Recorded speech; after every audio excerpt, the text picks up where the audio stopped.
Cuide de você, cuide da sua saúde. Olá, amigos e amigas, eu estou aqui com o Dr. Jefferson da Silva, que é especialista em saúde da família. Dr. Jefferson, obrigado por estar conosco para falar sobre a campanha Março Azul e o câncer de pênis. Dr. Jefferson, o que é o câncer de pênis? Qual a incidência desse câncer no Brasil e por que é importante falar sobre isso? Queria agradecer o amigo por dar essa oportunidade para a gente trazer um tema que é tão importante para a saúde masculina. Então veja, quando a gente fala sobre o câncer de pênis, a gente está falando de um câncer que ele é exclusivamente do sexo masculino.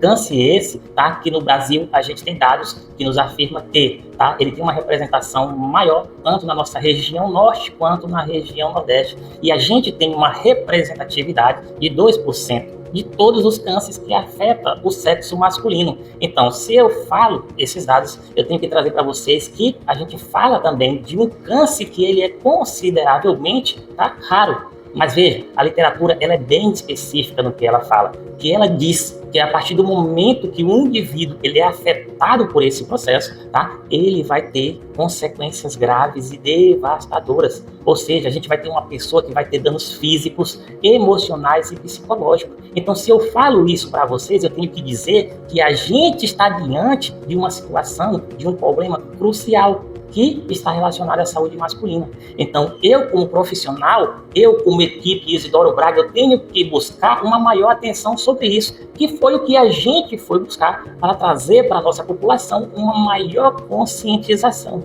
no que diz respeito a sinais e sintomas e fatores de risco. Então veja, aqui a gente tem um processo que a gente tem que ter uma maior atenção no que diz respeito à prevenção e reconhecimento precoce, tá, dos sinais e sintomas, para que a gente tenha uma melhor terapêutica e que essa terapêutica ela seja mais eficaz.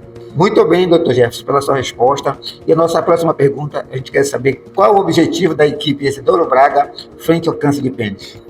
O nosso objetivo como equipe e corpo clínico da nossa unidade Isidoro Braga, a gente tem como objetivo trazer essa pauta para que a gente possa reduzir ainda mais a incidência desse câncer na nossa região norte e na região nordeste, tá? Veja, a gente fazendo esse processo, a gente vai poder também reduzir tratamentos invasivos nos nossos pacientes, fazendo assim, a gente vai melhorar ainda mais a qualidade de vida desses nossos pacientes. Então veja, gente, a importância do que a gente está abordando, que aqui a gente destaca para vocês a importância do que é a prevenção, do que é a conscientização e de que vocês tenham uma adoção de práticas de higiene e de saúde proativa frente a esse câncer. Porque veja que tudo isso, né, vai fazer com que a gente tenha tratamentos, tá, mais acessíveis, menos custosos e melhores do que a gente iniciar um tratamento dessa patologia em uma fase mais avançada.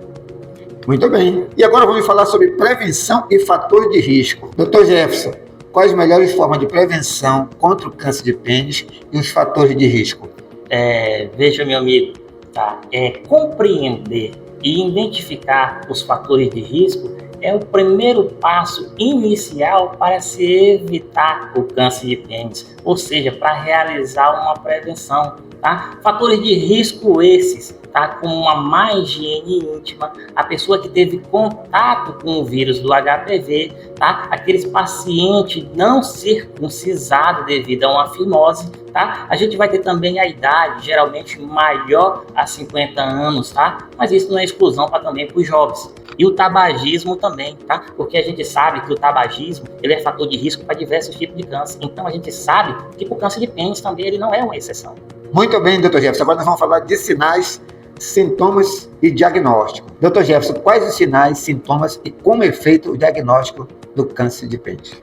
A gente identificar os sinais e sintomas é o primeiro passo crucial, né, para que a gente aumente a chance de cura desse nosso paciente e que a gente tenha tratamento menos invasivo, como a gente já falou no passo a passo até aqui. Então veja, mediante qualquer sinal, como ferida, úlceras persistentes que não saram, que são indolores, veja, um profissional de saúde tem que ser consultado. Assim como você apresenta uma tumoração, um nódulo, um espaçamento de tecido ou até mesmo o crescimento de uma massa na sua região genital, a gente também tem que ser procurado. Veja, se você apresenta uma secreção, um sangramento e isso não tem uma causa aparente, tá? Assim também como se você tiver um inchaço de forma inexplicável ou até mesmo Se você tiver qualquer alteração, mediante alteração da cor, alteração da textura, essa cor ela vem esbranquiçada, ela vem avermelhada, uma cor anormal que não tem uma causa aparente, ou até mesmo um inchaço inexplicável, associado a esses demais sintomas, um profissional de saúde, sim ou sim, deve ser consultado para fazer uma melhor avaliação da sua situação.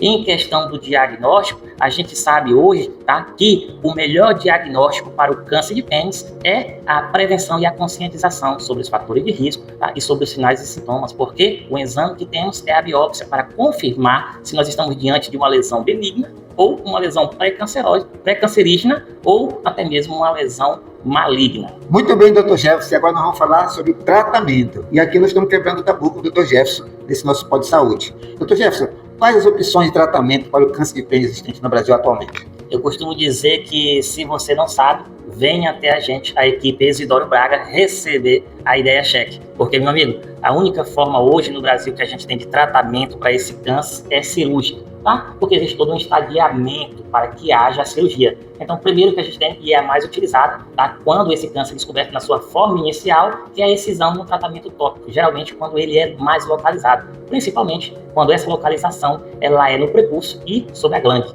E em segundo, quando eu tenho um paciente que eu vejo que eu posso preservar a sua função urinária e sexual, porém existe um maior acometimento, eu vou fazer a retirada, chamada penectomia parcial. E se eu avaliar e esse paciente não tiver como eu preservar a vida dele em questão das vias urinárias, da via sexual, eu vou ter que fazer a retirada completa, mediante a penectomia total. E se eu suspeitar que esse paciente teve uma afetação, ou confirmar mediante os exames que ele teve uma afetação dos gânglios linfáticos, eu tenho que fazer uma linfadenectomia da virilha, dos glândulos da virilha, para fazer a retirada. Assim também como a gente tem a radioterapia e a quimioterapia, onde a radioterapia a gente pode usar naqueles cânceres que são mais localizados, e de forma inicial, assim também como eu posso utilizar esse processo de radioterapia naqueles que são mais avançados, porque a gente sabe que aqui a gente deposita uma alta energia para destruir as células cancerígenas. Assim também como a gente tem o último, que é a quimioterapia, que a gente utiliza direto naqueles cânceres que já estão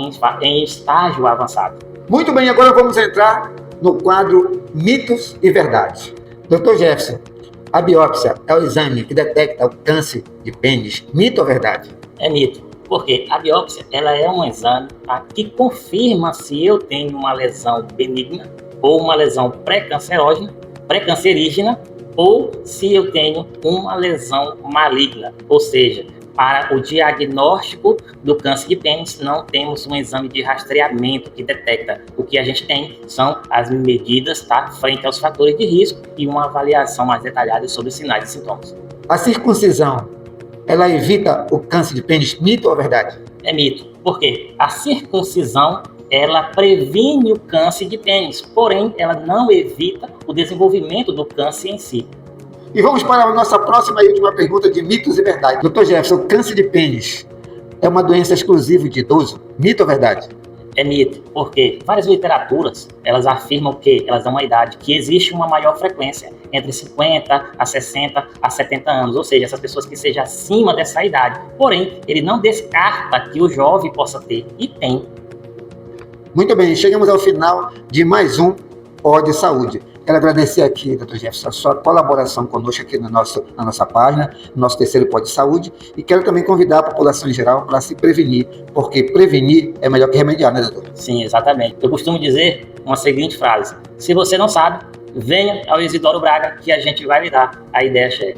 Muito bem, tamo junto, curte, compartilha à vontade e ajude nessa informação tão importante para a população masculina, para ter uma saúde de qualidade e uma vida ativa daquele jeito. Tamo junto. Cuide de você, cuide da sua saúde.